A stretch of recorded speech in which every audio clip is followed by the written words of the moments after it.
Mummy जी, मेरे बस की नहीं है आपकी सेवा करना और इस घर को संभालना। अगर आपको आराम चाहिए और अपनी सेवा भी करवानी है तो आप अपनी बेटी को यहाँ क्यों नहीं बुला लेती। जरूरी तो नहीं कि सास की सेवा हर वक्त बहू ही करे। बेटी का भी तो कुछ फर्ज बनता है। और मैं कौन सा अपनी ननद को मायके आने से रोकती हूँ। पुष्पा अपनी सास कमला जी से बोली। कमला जी बोली, बहू, क्या ये अच्छा लगता है कि मैं अपनी सेवा करवाने और घर को संभालने के लिए अपनी शादीशुदा बेटी को ससुराल से बुलाऊं? क्या उसके सिर पर जिम्मेदारियों की कमी है? वो अपना घर, बच्चे, पति, यहाँ तक कि जब जब उसके सास ससुर आते हैं खुद के दम पर सब संभालती है। मैंने सोचा था जब मेरी बहू आएगी तो कुछ दिन उसे आराम दूंगी, फिर वो भी धीरे धीरे सब सीख जाएगी। मैंने तो अपना हर फर्ज निभाया, पर तुम हो कि हमेशा काम चोरी करती हो। ऐसा मत करो बहू, इतना आलस करोगी तो खुद का शरीर खराब हो जाएगा। आज मैं हूं, कल नहीं रहूंगी तो क्या करोगी? थोड़ा समझदारी से काम लो। पुष्पा मुंह बनाकर वहां से चली गई। कुछ दिनों से कमला जी की कमर में बहुत दर्द हो रहा था। घर का काम करने में पुष्पा काम चोरी करती थी तो उनके कंधों पर ही सारा काम आ जाता था। एक बेटे की कमाई पर आखिर घर का सब खर्च कहाँ मुमकिन था। बहू तो समझदारी दिखाती नहीं थी तो कमला जी को मन महसूस कर अपनी तकलीफ सहकर खुद समझदार बनना पड़ता था। यही सब सोचते सोचते कमला जी ने फोन लिया और अपनी बेटी को फोन लगाया। ज्योति बेटा, वक्त मिले तो कुछ दिनों के लिए अपनी माँ के पास आ जाओ ना। ठंड का मौसम आ रहा है। जैसे जैसे ठंड बढ़ रही है मेरी कमर और घुटनों का दर्द बढ़ता जा रहा है। और तुम अपनी भाभी को तो जानती ही हो। तुम आ जाती तो मैं अस्पताल जाकर दिखा लेती, थोड़े दिन आराम भी कर लेती। अपनी माँ की तकलीफ तुम तो समझ रही हो ना। माँ की दुखी आवाज को सुनकर ज्योति भी दुखी हो गई और बोली, माँ, आज ही मैं इनसे बात करती हूँ क्योंकि अगले महीने मेरे भी सास ससुर आने वाले हैं। आप तो जानती हो उनके आने के बाद जब तक वे रहते हैं मैं कहीं आना जाना नहीं करती, और वो जब भी आते हैं 2-3 महीनों के लिए आते हैं। आज ये घर आते हैं तो मैं बोलूंगी कि 15 दिन के लिए मुझे मायके छोड़ दें। ज्योति बोलते बोलते रुक गई कि यही सब बातें माँ भाभी से क्यों नहीं कहती है। फिर उसे लगा अगर वो कह देगी तो इस बात से भी माँ को बहुत कष्ट पहुंचेगा, जो वो नहीं चाहती, क्योंकि अपनी माँ के स्वभाव से वो भली भांति परिचित थी। वो हमेशा अपने दर्द को औरों से छुपा लेती थी। पहले दादी की हर बात को वो सह लेती थी, अब वे भाभी की हर बात को सह लेती है, पर अपनी तकलीफ कभी किसी से कहती नहीं। शायद माँ ऐसी ही होती है। अकेली बैठी ज्योति अपनी माँ और भाई के बारे में सोचने लगी। ज्योति का भाई संजय उससे 4 साल छोटा था। छोटा होने की वजह से वो सबका लाडला था। अपने ही पड़ोस की एक लड़की पुष्पा से उसने अपनी मर्जी से भागकर शादी कर ली थी। पुष्पा के माता पिता बहुत गुस्सा हुए थे। उन्होंने तो अपनी बेटी से हर रिश्ता तोड़ लिया था, परंतु कमला जी और उनके पति ने बेटे के मुंह में हथियार डाल दिए और कुछ नहीं बोले और पुष्पा को खुशी खुशी अपना लिया। संजय जो पहले ही मनमौजी था, पत्नी के आने के बाद तो न उसका पढ़ाई में मन लगा न किसी काम में। संजय के पिता एक साधारण नौकरी पेशा व्यक्ति थे। संजय के पिता ने अपनी कुछ जमा पूंजी लगाकर संजय को एक दुकान खोलकर दे दी कि शायद जिम्मेदारी बढ़ेगी तो बेटा संभल जाएगा। कमला जी खुश थी कि चलो, अभी अभी बेटी विदा हुई थी, अब बहू आई है तो घर में रौनक बनी रहेगी। इसलिए कमला जी ने शुरुआत के कुछ महीने पुष्पा को रसोई में भी नहीं जाने दिया कि धीरे धीरे वो सब सीख जाएगी। देखते ही देखते पुष्पा की शादी को 1 साल बीत गया और वो एक छोटी सी बच्ची की माँ भी बन गई, पर उसमें आलस कूट कूट कर भरा था। वो कोई भी काम सीखना ही नहीं चाहती थी। बच्ची के होने के बाद शुरुआती दिनों में कमला जी ने उसे कुछ करने नहीं दिया। बच्ची की मालिश से लेकर उसके कपड़े बदलना, उसे सुलाना, सब कमला जी ही करती थी। पर पुष्पा काम सीखना तो दूर की बात है, वो किसी भी काम को हाथ तक नहीं लगाती थी। कमला जी का 2 मंजिला मकान था। एक रोज कमला जी पुष्पा से बोली, बहू, अब बच्ची संभालने लायक हो गई है, तुम थोड़ा बहुत घर का काम किया करो, इससे तुम्हारी सेहत भी ठीक रहेगी और वापस से तुम्हारा शरीर भी सही हो जाएगा। पुष्पा अपनी सास की बात एक कान से सुनती और दूसरे कान से निकाल देती। वो ऊपर के कमरे में रहती थी। जब खाना हो तभी वो नीचे आती थी, वरना ऊपर ही पड़ी रहती थी। और अगर संजय घर में होता तो वो अपना खाना भी ऊपर ही मंगवा लेती थी। इधर नीचे कमला जी की खटते खटते बुरी हालत हो गई थी। देखते ही देखते पुष्पा का शरीर बलून की तरह फूलने लगा। आने जाने वाले लोग कमला जी की हालत और बहू की हालत देखकर जब पुष्पा को समझाते तो हर किसी को वो एक ही दलील देती कि छोटी बच्ची है, उसकी वजह से समय ही नहीं मिलता, तो मैं मम्मी जी की क्या ही मदद करूंगी। वैसे भी इन्हें ही शौक था कि जल्दी से जल्दी दादी बना दो। अब दादी बनी है तो फर्ज तो निभाना ही पड़ेगा। संजय तो अपनी ही दुनिया में मग्न था।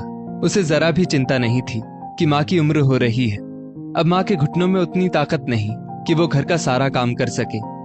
हाँ, बर्तन और झाड़ू पोछे के लिए काम वाली लगी थी, पर इसके अलावा भी तो घर में कितने सारे काम होते हैं। दर्द और घर की परेशानी से परेशान कमला जी ने आज हार कर अपनी बेटी ज्योति को फोन लगाकर मन की बात बताई तो उनका मन थोड़ा हल्का हुआ। ज्योति के पति माधव पत्नी की बात मानकर अगले ही दिन उसे मायके छोड़ने आ गए। घुटने और कमर दर्द से परेशान कमला जी फिर भी दामाद के लिए खाना बनाने में लगी रही, पर पुष्पा एक बार भी झांकने नहीं आई। हाँ, जब खाने का समय हुआ तो बच्ची को लेकर पुष्पा नीचे उतरी और ज्योति की गोद में बच्ची को देकर बोली, लाइए ना मम्मी जी, मैं खाना परोस देती हूँ। खाना परोसती पुष्पा को देखकर ज्योति बोली, भाभी खाना क्या तुमने बनाया है? वहीं बैठा संजय बोला, आहा, क्या दीदी मजाक करती हो, इसे तो दाल चावल तक नहीं बनाना आता, ये रोटी सब्जी और खीर क्या खाक बनाएगी? पुष्पा गुस्से में संजय को आंखें दिखाने लगी और बोली, जी जी, ये तो कुछ भी कहते हैं, आप ही बताओ, बच्ची इतनी छोटी है, मेरा उसको संभालते संभालते पूरा दिन निकल जाता है, फिर मुझे फुर्सत ही कहाँ मिलती है कि मैं रसोई में आकर कुछ काम करूं।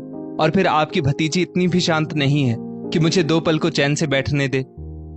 ज्योति बोली, भाभी पिछले 20 मिनट से मेरी भतीजी मेरी गोद में बैठी है, एक बार भी नहीं रोई, फिर आप इसे बदनाम क्यों कर रही है? आपकी परेशानी देखकर ही तो माँ ने मुझे यहाँ बुलाया है, इसी बहाने मैं भी बच्चे को संभालना सीख जाऊंगी।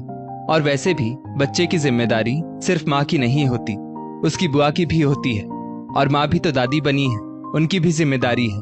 वैसे भी पिछले 1 साल से आप ही तो सब कुछ संभाल रही है, अब मैं 15 दिन के लिए आपको आराम दे रही हूँ, फिर उसके बाद तो आपको ही सब कुछ करना है। ज्योति ने अपनी माँ और भाई को आंख मारते हुए कहा। ज्योति की 15 दिन वाली बात सुनकर पुष्पा हैरान हो गई। उसे लगा था कि ननद 2-3 महीने के लिए आई है तो वो आराम से 2-3 महीने रहेगी, पर यहाँ तो ननद के जाने के बाद सारी जिम्मेदारी उस पर आ जाएगी। पुष्पा की तो ऐसी हालत थी कि वो सीढ़ियां चढ़ते उतरते ही हांफने लगती थी। कुछ देर में माधव खाना खाकर वापस अपने घर चले गए। इधर ज्योति धीरे धीरे बच्ची को भी रोटी मसल मसल कर मुंह में देती गई और उसका पेट भर गया और वो उसकी गोद में ही सो गई। जैसे ही पुष्पा ने बच्ची को लेने की कोशिश की, ज्योति बोली, भाभी ये मेरे पास सो गई है तो यहीं सोने दो, तुम भी तो बहुत थक गई होगी, जाकर थोड़ा आराम कर लो, मैं यहीं माँ से बातें करूंगी। पुष्पा चुपचाप वहां से जा रही थी और सोच रही थी, अब तो ऊपर कमरे में टंगे रहने का कोई बहाना भी नहीं बना सकती, लगता है अब तो घर की जिम्मेदारी लेनी ही पड़ेगी। पुष्पा के जाते ही कमला जी बेटी से बोली, आज पहली बार मेरी पोती इतनी देर मेरे साथ है, वरना बहू तो इसे लेकर ऊपर ही टंगी रहती है, और जब नीचे आती है तो मैं काम से इतना थक जाती हूँ कि इसे समय ही नहीं दे पाती। ज्योति बोली, माँ भाभी अभी नासमझ है, पर सास बहू के रिश्ते में थोड़ी सी सूझबूझ से काम लिया जाए तो रिश्ते बड़ी समझदारी से निभाए जा सकते हैं।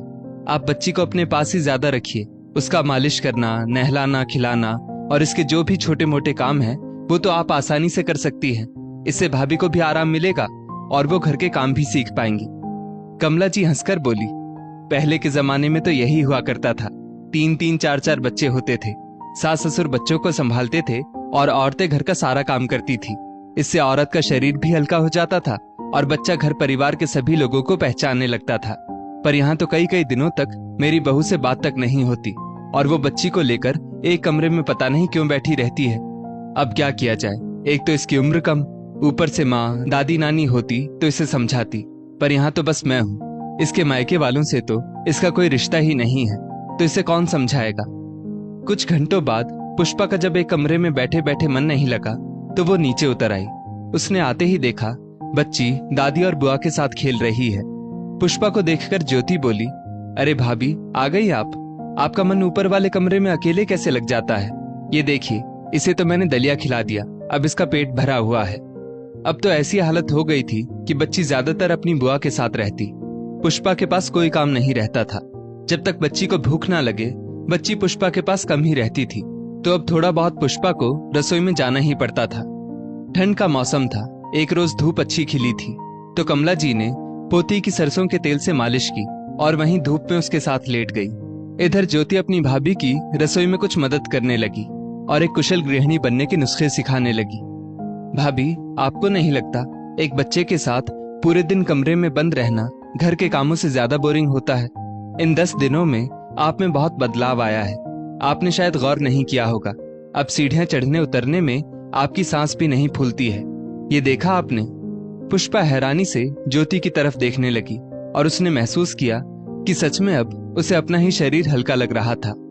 ज्योति बड़े प्यार से पुष्पा से बोली, भाभी बुरा मत मानिएगा, मैं आपसे या माँ आपसे घर के काम नहीं करवाना चाहते हैं, हमें बस आपके स्वास्थ्य की चिंता है।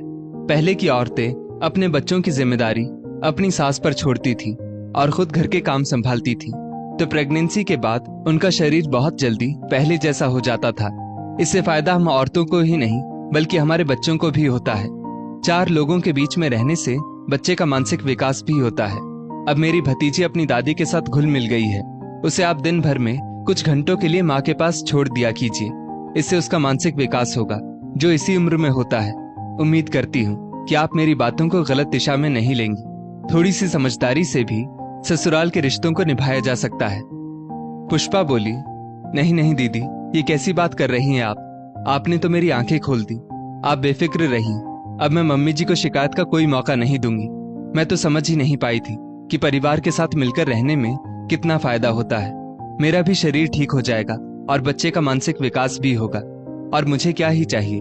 यहाँ मेरे मायके वालों ने तो मुझसे मुंह फेर लिया और ससुराल वालों ने तो मुझे दिल खोलकर अपनाया, पर मैं बुद्धू सी सीरियल देख देख कर अपनी सास की तुलना उन सीरियल वाली सासों से करने लगी थी। मुझे माफ कर दीजिए दीदी। ज्योति बोली, तो इसका मतलब मैं निश्चिंत होकर ससुराल जा सकती हूँ? पुष्पा बोली, हाँ हाँ दीदी, आप बिल्कुल निश्चिंत होकर जाइए। मैं आपकी भतीजी और अपनी सास और आपके भाई सबका ख्याल रखूंगी और सब अच्छे से संभाल लूंगी। ज्योति हंसकर बोली, इसका मतलब मेरे मायके से मेरा पत्ता कट? पुष्पा हंसकर बोली, अरे नहीं नहीं दीदी, ये कैसी बात कर रही हैं? इस घर में हमेशा आपका स्वागत है, आप आराम से बैठिए। मैं तब तक मम्मी जी के नहाने का पानी बाथरूम में रख देती हूँ और उनके कपड़े निकाल देती हूँ। इतना कहकर पुष्पा वहां से चली गई। कमला जी अपनी बहू में आए हुए बदलावों को देखकर मुस्कुरा रही थी। ज्योति बोली, माँ, आपको भी ये बात समझनी होगी। जिस तरह से आप अपनी बेटी से खुलकर बात करती हैं, उस तरह बहू से भी कीजिए। कुछ बातें समझाने से अच्छा करके दिखाने से जल्दी समझ में आती है। तो अब आप हर चीज मुझसे पहले अपनी बहू के लिए करेंगी तो उसका भी व्यवहार आपके लिए माँ जैसा होगा। थोड़ी सी समझदारी अगर बहू को दिखानी है तो सास को भी थोड़ी समझदारी से रिश्तों को निभाना पड़ता है। ये बात मैंने आपसे ही तो सीखी है। कमला जी को अपनी बेटी की सूझबूझ पर गर्व महसूस हो रहा था।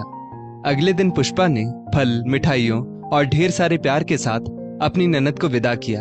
एक वो दिन था और एक आज का दिन है। फिर कभी कमला जी ने परेशानी में बेटी को फोन नहीं किया, क्योंकि अब बहू बेटी का स्थान ले चुकी थी। इससे ज्यादा एक सास को और क्या चाहिए होता है। अंत भला तो सब भला। दोस्तों, इस स्टोरी को लेकर आपकी क्या राय है? नीचे कमेंट करके जरूर बताइएगा और ऐसी ही और भी बेहतरीन वीडियोस के लिए हमारा पेज जरूर फॉलो करें। धन्यवाद।